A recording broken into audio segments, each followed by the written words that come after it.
This is Bob Oliphant from the Westford Historical Society and Museum, bringing you episode 11 of season 3 of the Westford Wardsman podcast. The Westford Wardsman newspaper was part of Turner's Public Spirit, a weekly newspaper in Ayer a century ago. In this episode, we'll be reading the Wardsman for the week ending Saturday, March 12, 1910. I'll elaborate on what was happening in Westford in 1910. The March 12th issue begins with the Westford Center section. Wesley E. H. Hawks of Melrose spent several days last week at the home of his cousin, Miss Hazel Hartford. Wesley was named after his grandfather, Wesley Hawks, who lived in Westford. Miss Eva Fletcher returned to her home Monday from the Lowell General Hospital, where she recently underwent an operation for appendicitis. Mr. and Mrs. W.J. Merritt and Mrs. Florence Isles attended the recent automobile show in Boston. Mrs. H.V. Hildreth is convalescent from an attack of grippe. Master Leon has again been under the doctor's supervision with a serious cold. Mrs. Alonzo H. Sutherland is at the Women's Club Hospital in Brookline, where she underwent a serious surgical operation last week Wednesday. She is doing well at this writing, and her many friends wish her a good recovery. Last week, Friday afternoon, Wayland Balch and John Feeney invited some of the ladies of the village to visit, inspect, and enjoy for the afternoon the quarters of the Spalding Cavalry Association on Boston Road. It's now 20 Boston Road. About 27 of the 30 invited were able to respond to this cordiality and had a very pleasant time. There were some amateur attempts to use the pool table, and euchre was enjoyed. The host served refreshments that were all right in quality and quantity. The hospitality was much appreciated, and the ladies hope they may be as thoughtfully considered again. This building, 20 Boston Road, is now a house on Boston Road, but it was built as the District Number 1 schoolhouse in 1875. It's a very attractive two-story Empire-style house with a mansard roof. Last week, Friday afternoon, was the cake and candy sale at the Frost School under the direction of its capable corps of teachers. The object of this sale was to swell the funds for a new piano. They already have a good sum in the bank, and fully $18 will be added to this from Friday's efforts. Reverend Wallace preached a most interesting sermon to a large congregation last Sunday morning at the Congregational Church. It was a personal message to his new people and was frank, manly, and winning presentation of his ideas of the mutual relations of pastor and people. The evening service was well attended, and Houghton G. Osgood led the singing. Master John Gill Fletcher met with an unfortunate accident Wednesday afternoon. While at play, he fell on the doorstep, cutting a bad gash in his forehead. Dr. Wells was summoned and closed the wound with a number of stitches. The ever-active and progressive Griegs at Fairview Farm have added to their equipment an up-to-the-date apple house. This is the farm that's located on the Main Street right across the road from Fairview Cemetery, hence the name. The basement has a capacity of between 600 and 700 barrels, and over this is a commodious wagon house for various farm running gear, for with them well-housed implements and thrifty farming are synonymous. The stonework, masonwork, and carpentering were done by Warren E. Carkin. Next section is the Westford Grange section. There was the best attendance of the season at the Grange last Thursday evening. The attraction of the evening was the burlesque presentation by the brothers of the ladies' third-degree team. It was one of those things that needed to be seen to be fully appreciated. To the lively strain of the Grange Orchestra, the Amazonian leaders appeared with their staff of followers in varied and fantastic array. They were marched and countermarched and led through the remarkable maneuvers. They brandished their swords. They seated the officers with great ceremonies. Their ritualistic work was like nothing ever heard before. Finally, they ushered in a lively and pugnacious goat. And in the paper, there's a question mark in parentheses. At any rate, it was some sort of an active quadruped. By way of giving an hour of lively fun, it was a great success. I assume the goat was a man dressed up like a goat, but I don't know. It was under the direction of genial Joe Wall, who has had much experience and success with entertainments. The brothers who capably aided him were Samuel Taylor, Willard Fletcher, Edson Boynton, Edward Clement, William Taylor, Horace Gould, Everett Woods, Henry Colburn, David Grieg, Charlie and Fred Blodgett, John Feeney Jr., and Lewis Jenkins. John Feeney Jr. and Lewis Jenkins were the candidates. The next section is called A Munificent Gift. One of the pleasantest happenings of the week to chronicle is the knowledge that has come to the townspeople of the munificent gift intended for the town from Mrs. M. Elizabeth Whitney. Mrs. Whitney has offered to give to the town the sum of $10,000 for the establishment and perpetual maintenance of a public playground and baseball field. This means village improvement on a splendid scale and fully merits the hearty and genuine appreciation heard on all sides. It means the putting into good shape of the rough and unsightly 4 acres surrounding the Frost School and the adjacent academy, which is now Rodenbush Community Center, and the making of a fine playground for the present and future of these schools. The gift is a memorial to the late Hiram Whitney, who died March 26, 1908. The accepting of the gift will be considered by the approaching town meeting. And of course, the Whitney Playground next to Rodenbush Community Center and Frost School remains a popular place today. The next paragraph is called Basketball. The Westford Academy basketball team, again spelled as 2 words, basketball team, added another victory to their string of games Saturday at the Academy Gymnasium when they defeated the Shirley team known as the Crescent AAs. The largest crowd of spectators of the season was present, and the contest was full of interest. The score was 15-10. The Westford High School second team tried conclusions with the Shirley High first team and again were victorious with a score a little closer, 18-14. The next section is called Reception. The members and friends of the Union Congregational Church tendered their new pastor, his wife and daughters, a reception Wednesday evening. It was a pleasant evening, and a good number availed themselves of this opportunity for promoting the acquaintance between pastor and people so auspiciously begun.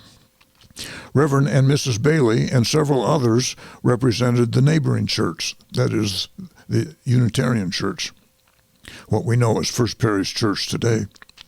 Those in the receiving line with Mr. and Mrs. Wallace, the new pastor and his wife, were the 2 deacons, Houghton G. Osgood and Miss Mary Loker, Arthur E. Day with Mrs. Day, and Leonard W. Wheeler, chairman of the Pulpit Supply, with Mrs. Wheeler.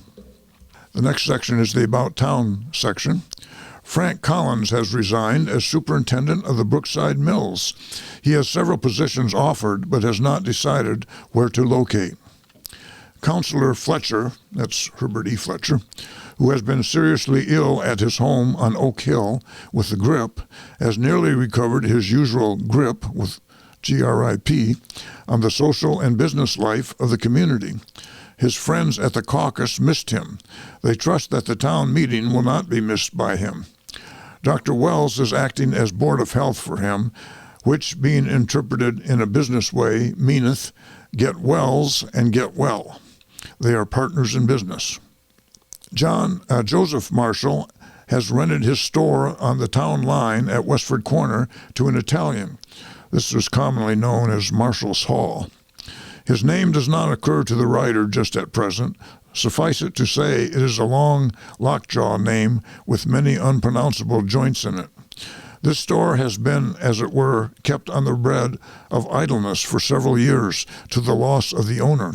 The leasing of it will seem to add to the life that rotates about Westford Corner, and revenue to the owner who is weary of paying taxes on idleness. The next section is called Caucuses. The Republican caucus Monday evening brought out about 100 voters. In the absence of Chairman Herbert E. Fletcher, Captain Sherman H. Fletcher was chosen chairman. Finding that he was likely to be cornered into a candidate for selectman, he turned the office of chairman with all the regulations pertaining thereto to H.V. Hildreth, who was approved wise and worthy by the caucus. Alfred W. Hartford was chosen secretary and wrote history, as the caucus made it, which reads this way: Selectman Sherman H. Fletcher, Assessor Charles D. Colburn, Overseers of Poor Charles L. Hildreth, Treasurer Harwood L. Wright, School Committee Albert R. Schote, Henry B. Reed, Cemetery Commissioner David L. Grieg, Library Trustee Charles O. Prescott, Constables Edson G. Boynton and John A. Healy, Collector Leonard W. Wheeler, Tree Warden Harry L. Nesmith, Auditor William R. Taylor. A unanimous rising vote of thanks was passed as a mark of appreciation for the long and faithful service of the retiring town treasurer, Nahum H. Wright. The Democratic caucus was held at the town hall Tuesday evening. That's the following night. Edward Fisher was chosen chairman and Joseph Riney secretary. It was a caucus of ditto marks for the candidates of the Republican caucus, excepting Joseph Wall, who was unanimously nominated for selectman, and Harold Gould for school committee, in place of Albert R. Schote, and John A. Sullivan for constable, in place of John A. Healy. 65 were present. The next section is entitled Death. The funeral of Lorenzo Sweetser, who died last week, took place from the Baptist Church, South Chelmsford, Sunday afternoon. Reverend C.W. Williams, a former pastor, and Reverend John Dame officiated. Burial in Hart Pond Cemetery. Mr. Sweetser was for many years a resident of Westford and was a successful carpenter and reliable not only as such, but extremely reliable and hewed close to the conscientious line in all things his hands found to do. The next section is the Forge Village section. Joseph McDonald met with a painful accident Saturday afternoon. He was cutting a tree down in the rear of the mill when the axe slipped and cut a long gash in the side of his foot. 14 stitches were necessary to close the cut. Dr. W. H. Sherman dressed the injuries.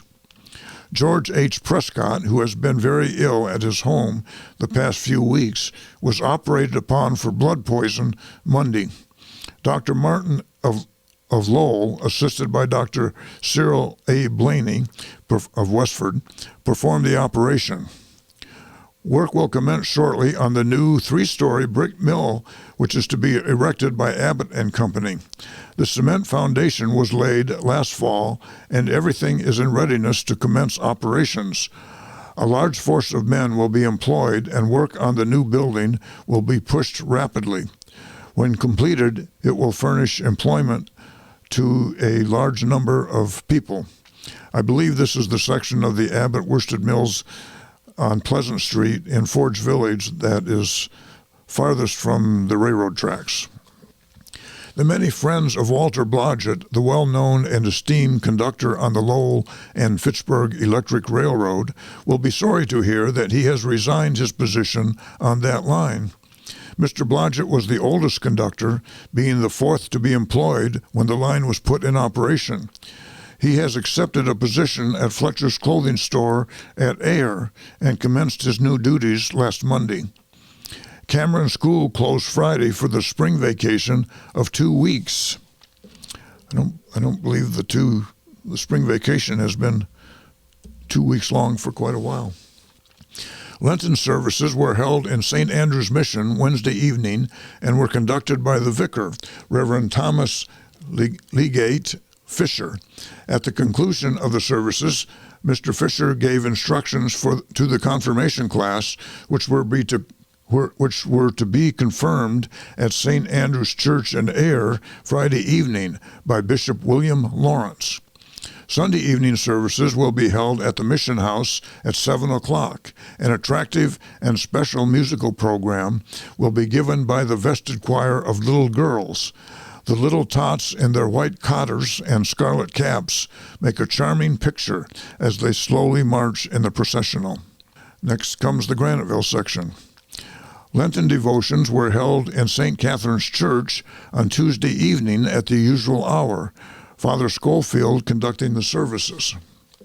Hamlet S. Booth, the young man who was taken from here to the Lowell General Hospital on last Wednesday, suffering with typhoid pneumonia, died at the hospital Friday night, March 4th, aged 25 years. He was ill only 5 days. The body was taken to the rooms of Undertaker George W. Healy in Lowell and was sent to his former home in Spring Hill Mines, Nova Scotia, on Sunday afternoon for burial. His shopmates in the C.G. Sargent machine shop sent a beautiful set piece of flowers. The parishioners of the Methodist Episcopal Church in Graniteville appear to be highly pleased with their new pastor, Reverend Louis F. Havermale. He is an eloquent preacher and, being a young man, makes matters very interesting for the younger members of the church, while his forceful sermons make a deep impression on all. Many of the pastors at the Methodist Church in the late 1800s and early 20th century were students or had recently graduated from the Boston University School of Theology, which was founded by the Methodist Church. Mr. Isaac Hall and Miss Lottie Doucette, two well-known young people of this village, were married in Nashua, New Hampshire, on Saturday morning, March 3rd. The event was something of a surprise to their many friends here, who wished the young people every success in their new life. Mr. and Mrs. Hall will at present reside at the home of the bridegroom's parents in Tingsboro, and later will take up housekeeping in this village. Mr. Hall is employed with the C.G. Sargent Corporation here. I might add that Isaac Leroy Hall and Charlotte Doucette were the grandparents of Barbara Hall Byrne and Nancy Hall Bissell, two well-known residents of Westford. And Jeff and Roger Hall and their brothers are grandnephews of this couple. Next section is called A Baseball Club. The fine weather for the past few days reminded the boys that spring will soon be here, and plans are already underway for the formation of a baseball club that will represent Graniteville on the diamond this coming summer. The Blues did remarkably well last season, winning the pennant in the Stony Brook League with a club composed entirely of local players. It is sincerely hoped that the home team will be intact for the coming season. The baseball boys are all good fellows, and it is hoped that at the meeting that will be held in the near future, everything will be peaceful and harmonious. You kind of get the impression that maybe it wasn't peaceful and harmonious last year. The next section is called New Field of Labor.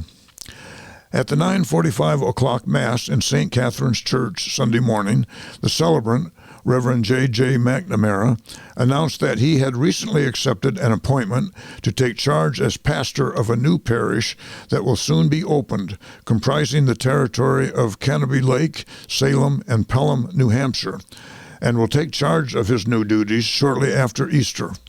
Although the appointment comes in the nature of a promotion to Father McNamara, the parishioners of St. Catherine's Church sincerely regret his departure, for during the few years he has been there as assistant to Reverend Edmund Schofield, the pastor, he has formed many warm friendships by his untiring zeal and pleasing personality. And he is beloved by all members of St. Catherine's Church, both young and old. He will long be remembered by the people here who wish him every success in his new field of labor. That's the news in Westford for the week ending March 12th, 1910. Thank you for listening, and thanks to Ryan Cousins of Westford Cat for providing technical support. You can find transcriptions and podcasts from the Westford Wardsman at our website, museum.westford.org, or visit the Historical Society's Facebook page for more Westford news from a century ago. This is Bob Oliphant, and I hope you will join us for next week's Westford Wardsman podcast. Thank you.